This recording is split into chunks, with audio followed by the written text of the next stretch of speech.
W.H. Hudson on Pink-Footed Geese. The wild, exhilarating clangour of pink-footed geese flighting from field to roost.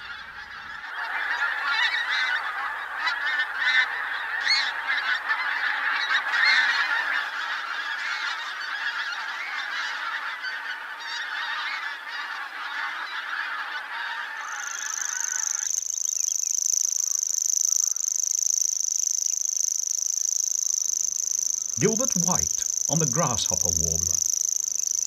The country people laugh when you tell them it's a bird.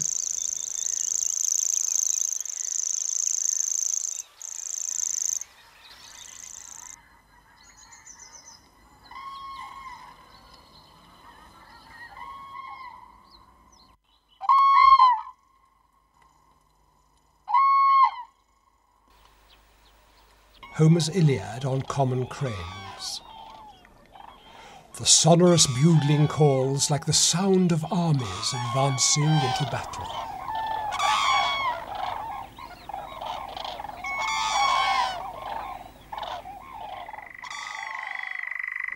Thomas Hardy on the nightjar.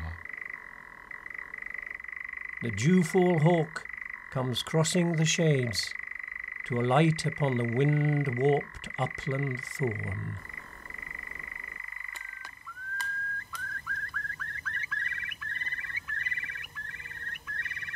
Lord Grey of Falodon on the curlew. Of all bird songs or sounds known to me, there is none that I would prefer to that of the spring notes of the curlew.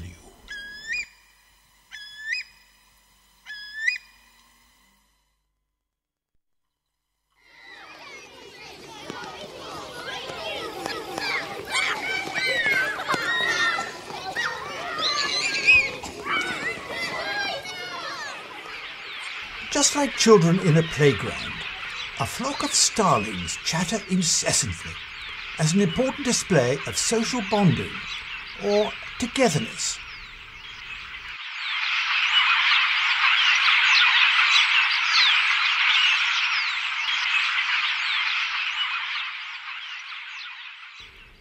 A male willow warbler is in full flow of song perched on the highest twig of a hawthorn. A perfect musical cadence, and one of the loveliest songs of summer.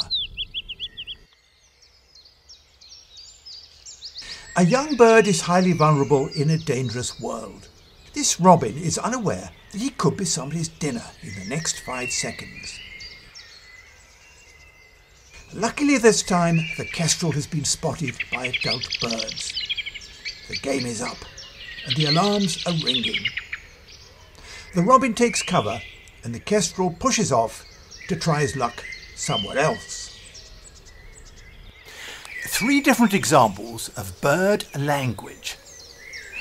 Just like the human race, birds have a highly sophisticated system of communication, which we still don't fully understand. And yet, for thousands of years, we've been enchanted by the music and the mystery of birdsong. Let's take another look at that willow warbler. And now he's flown into an ash tree, which is still part of his territory. This bird will sing the same phrase, or something similar, over 100,000 times before summer is out. So why is he doing it? Why do birds sing? Well, actually, the same song is conveying 2 completely different messages, depending on who's listening. To other male willow warblers, it's an aggressive challenge. This is my patch. Keep out or else. But to a female, well, it's the oldest message since the world began, sung with all the passion of an operatic tenor. If you are able to learn the songs and the calls of the birds in your patch, you'll discover a fascinating new world. And of course, you'll be able to identify all those birds which annoyingly disappear into thick foliage from mid-April. You probably know this woodland member of the crow family in March. But would you recognise an invisible bird in June?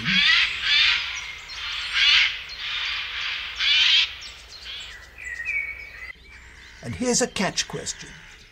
Open country and a few scattered trees. What's that bird calling? Answer coming up now.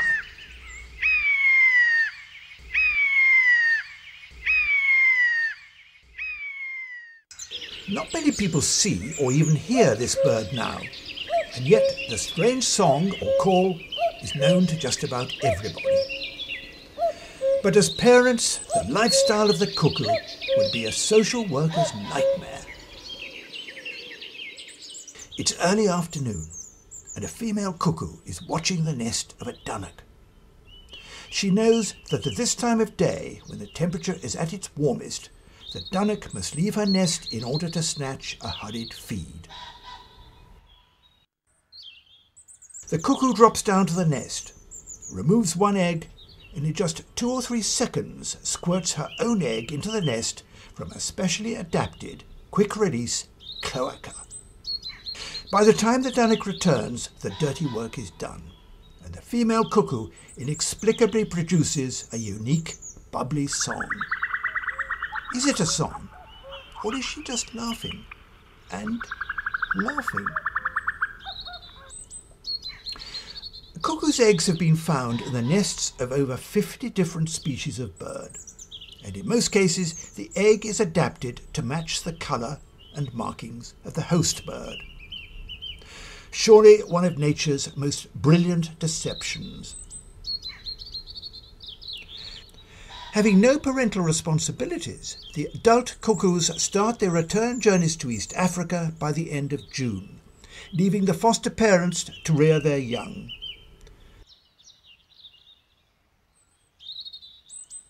So, within a few weeks, this young cuckoo must set off on migration, with no adult guidance, with nothing but inherited information or sat-nav in that small head. Think about these bizarre miracles of nature next time you hear the evocative call of the cuckoo.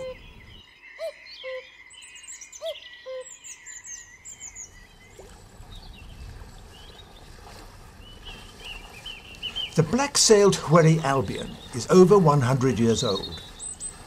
It's seen here tacking along the River Yare in the heart of the Norfolk Broads, a paradise for birds.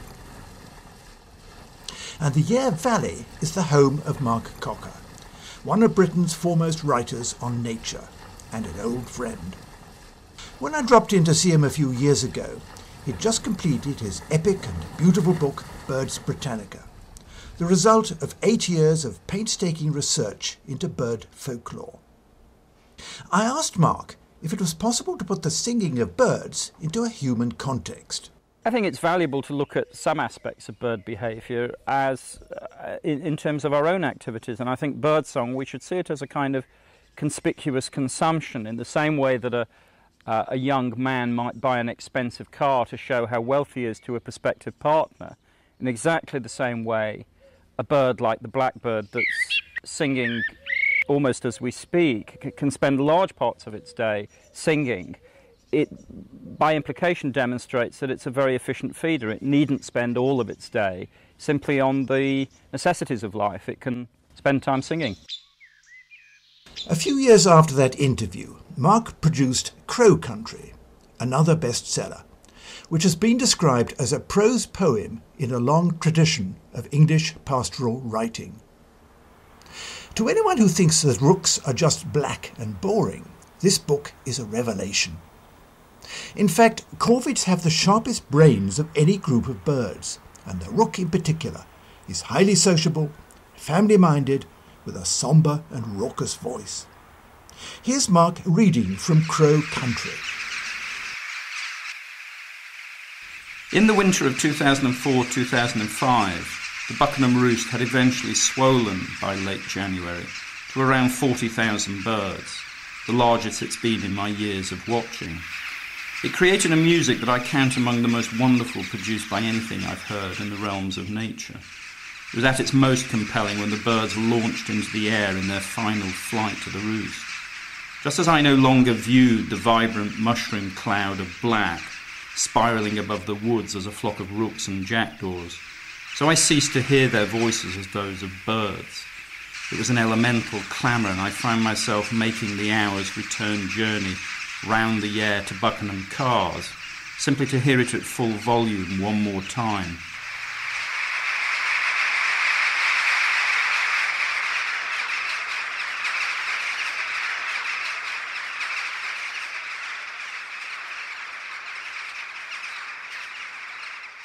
On one occasion I was fortunate to have with me my friend, the BBC producer Tim Dee. Together we were making a series of programmes on the life of the rook throughout the year. On that evening I didn't so much hear the birds. The highlight was the sense of confirmation in the look on Tim's face. Wonderful, he kept repeating, wonderful. They came at us in a single dark outpouring, when the individual calls of the rooks and jackdaws melted into an all-consuming torrent. I seemed to be hearing a sound produced before the fundamental elements of life, silicon, carbon, oxygen, hydrogen, had been broken down, redistributed, and composed into 10 million species. It had an irresistible quality like the gravitational pull of the moon, luminous like the roar of stars, an oceanic upcurrent that engulfed a floodplain and changed my life forever.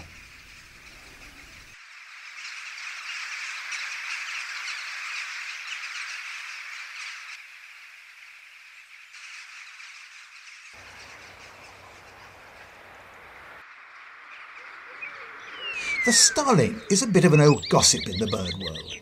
He clucks, whistles and wheezes like a one-man band. But most birds produce a range of sounds of far greater complexity than humans. But how do they do it? How do birds sing? But first, how do we sing?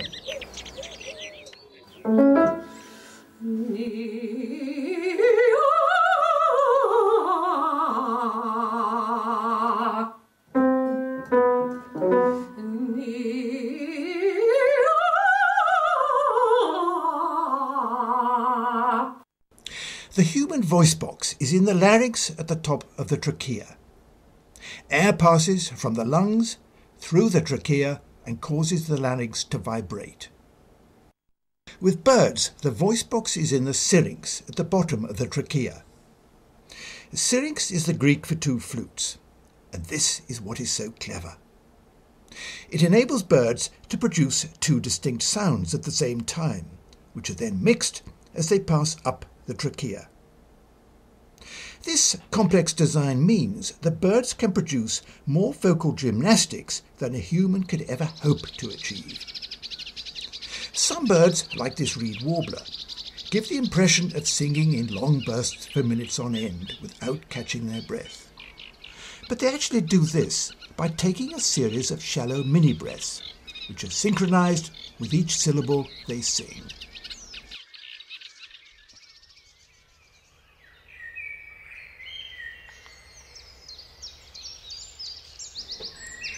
An English wood in late April, with this intricate community of birds singing, or some merely yelling, their mixed message of love and defiance.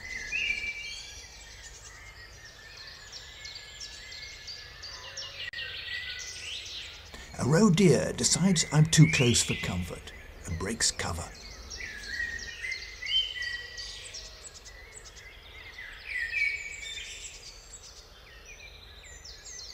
Long-tailed tits are busy constructing their bottle-shaped nest of moss, lichen and spiders' webs with a cosy feather lining.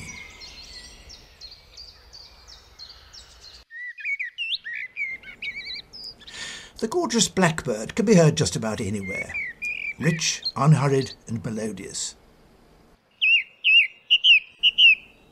Its cousin the song thrush is different in one important respect. Here's the poet Robert Browning. That's the wise thrush. He sings each song twice over, lest you should think he never could recapture the first fine, careless rapture. Actually, he sings 3 times or more, and what a voice.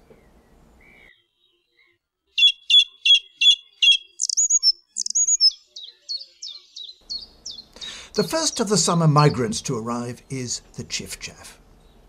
Unmusical and monotonous, he's that irritating nerd at the traffic lights, thumping out his heavy metal throb. Oh, but just listen to that black cap.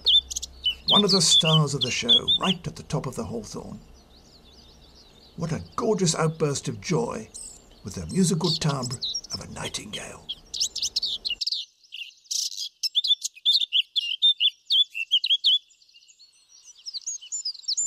The diminutive wren makes a lot of noise for his size and looks as though he's ready to pick a fight if you so much as catch his eye.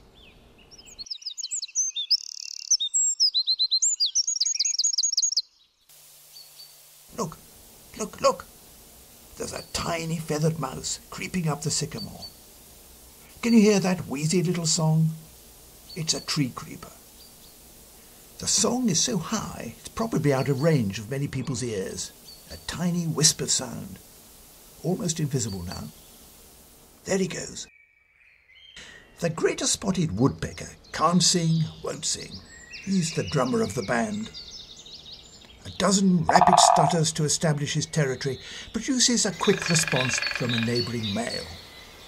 Don't you cross into my patch or there'll be trouble.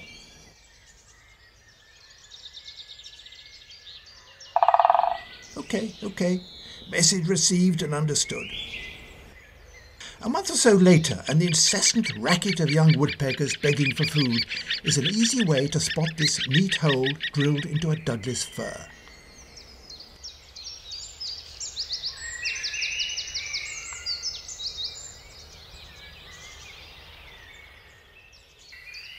Notice the clucking call of the female as she approaches the nest, and the tapping of the male in the background, just to say that he's keeping an eye on things. It's a family of noisy neighbours.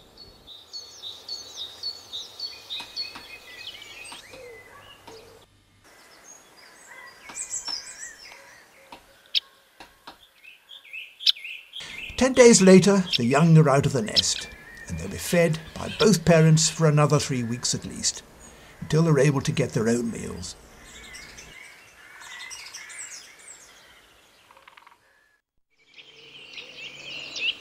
If you hear a cheerful, chirping call in a wood in early spring, then you've a good chance of seeing this athletic little bird scampering around the upper branches. The nuthatch used to be called a nuthacker because, well, that's what it does. But here's one that's carrying out an interesting little conversion job on an old woodpecker nest. The female nuthatch has a unique ability to make a rock-hard cement from mud and saliva, which she uses to plaster up an entrance hole until it's big enough for the family, but no more. And the result is a highly effective DIY job, which keeps out unwelcome visitors. The male has 2 distinct songs, a loud trilling and a thrush-like call. In spring, these heavenly songs resonate through the trees as the male scrambles amongst the oak canopies, fluting like Pan.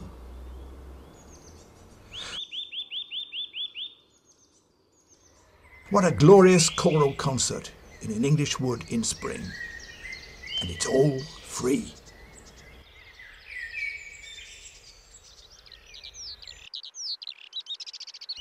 The glorious landscape of Dorset, which is the background for the novels of Thomas Hardy. He's seen here as a benign Edwardian countryman, and his birthplace is the perfect image of rural contentment. And yet, he was a gloomy writer. His constant theme was the tragedy of human destiny. But in one poem, The Darkling Thrush, along comes a grey-brown bird with a tiny hint that maybe, just maybe, there is hope in this unhappy world. Was it a song or missel thrush? Hardy doesn't say, but my bet is for the missel thrush. On the foulest of winter days, the stormcock, as he's sometimes known, uses a treetop like a minaret to proclaim his message of faith and hope.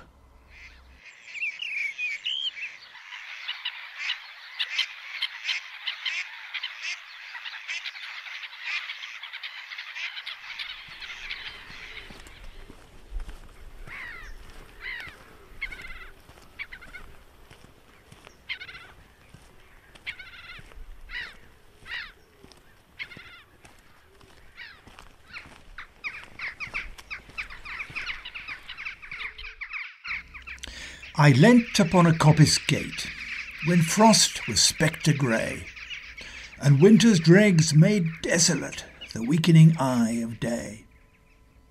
The tangled vine stems scored the sky like strings of broken lyres, and all mankind that haunted nigh had sought their household fires. The land's sharp features seemed to be the century's corpse outlent, his crypt the cloudy canopy, the wind his death lament. The ancient pulse of germ and birth was shrunken hard and dry, and every spirit upon earth seemed fervorless as I.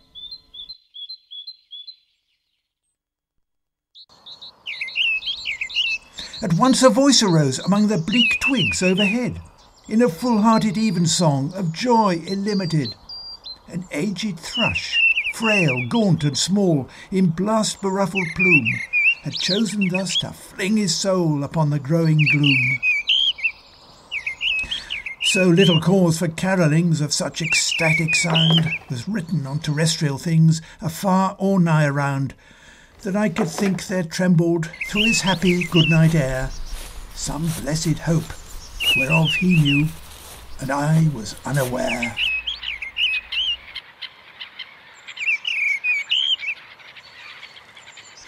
David North is Education Manager of Norfolk Wildlife Trust.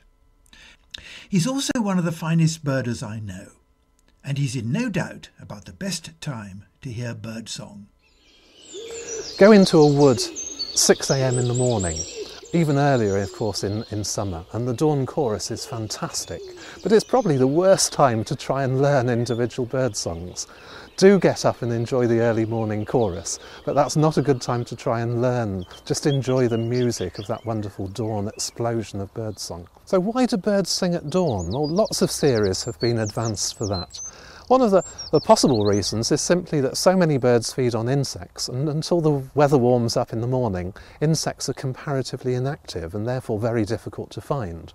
So if you're going to waste your time singing, not that it's a waste of time if you're after attracting a mate or setting up your territory, then at least you're not wasting good feeding time by singing early in the morning. The quality of the air as well. Warm air, as it warms up, gets more turbulent, and the cool air of a dawn morning is the perfect condition if you want your voice to carry some distance. So another good reason to sing at dawn. Personally, I like to think they just celebrate each new day and the rising of the sun. Maybe that's a poetic interpretation, but there's nothing wrong with that. It's so sad that children today are growing up without that contact with nature, let alone bird songs and calls. And yet wherever you live, even if it's in the heart of the city, you're surrounded by birds and songs and calls. Unless children have access to green spaces and get out in the countryside, as we did when we were children perhaps, then how are they going to learn this? How many children today know the song of a yellowhammer, the little bit of bread and no cheese? I think everybody sometime in their life should have the chance to hear a nightingale singing.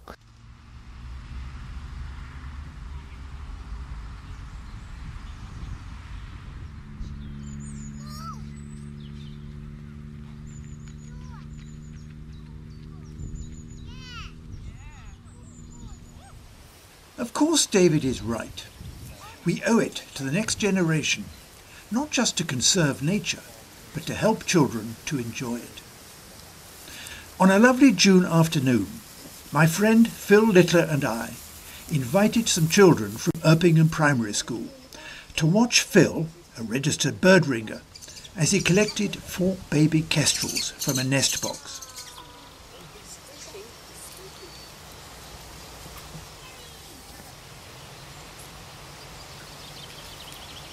well, they can ring any bird. It's just different size rings for different sorts. Okay. No, not really. Straight back in my There you go. He's doing the same thing. Look, he's going, oh. He is. I can see his little tongue. It's beautiful. Watch as you might get a peck. You might get a peck. Yeah. It's all right. It's just the feet you've got to watch. Oh, right. I'm so sorry. All right. Careful. Yeah. He's very scared. And just a quick one. This is a male bird, and you can tell that by these feathers on the back here. See, they're grey. And so that's a male bird.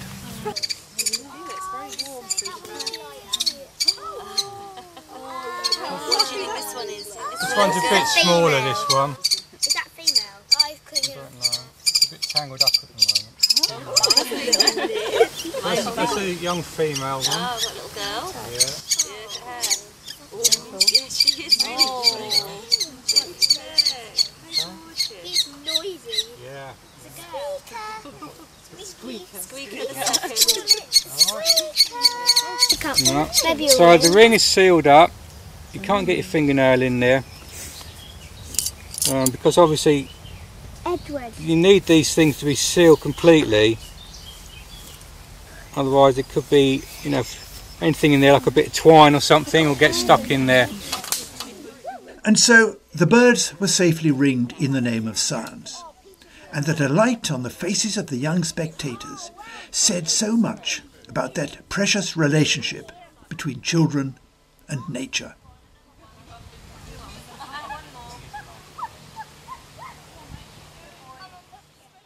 Surely the ultimate compliment which we humans pay to birds is in using their song as an inspiration for our own literature and music. Undoubtedly, one of our finest songsters is the Skylark. The song of the Skylark is musically so intricate that tape recordings have been slowed down, analysed, and seriously compared to, well, some of the more percussive works of Beethoven and Bach. Johann Sebastian Bach came from an enormous family of musicians, and I reckon one could say much the same about this little fellow.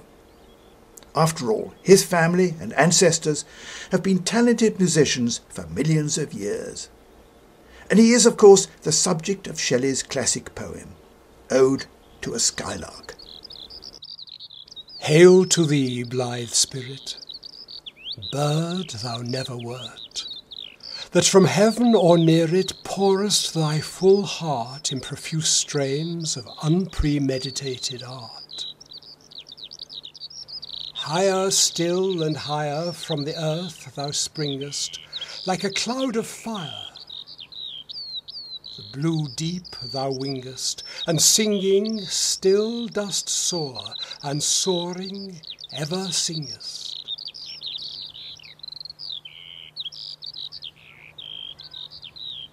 In the golden lightning of the sunken sun, o'er which clouds are brightening, thou dost float and run like an unbodied joy whose race is just begun.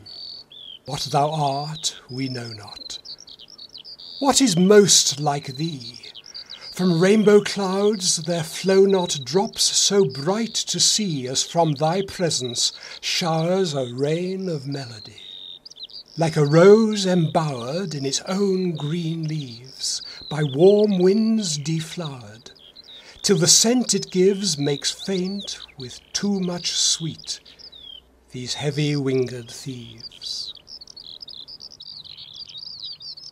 Better than all measures of delightful sound, better than all treasures that in books are found, thy skill to poet were, thou scorner of the ground. Teach me half the gladness that thy brain must know. Such harmonious madness from my lips would flow, the world should listen then, as I am listening now.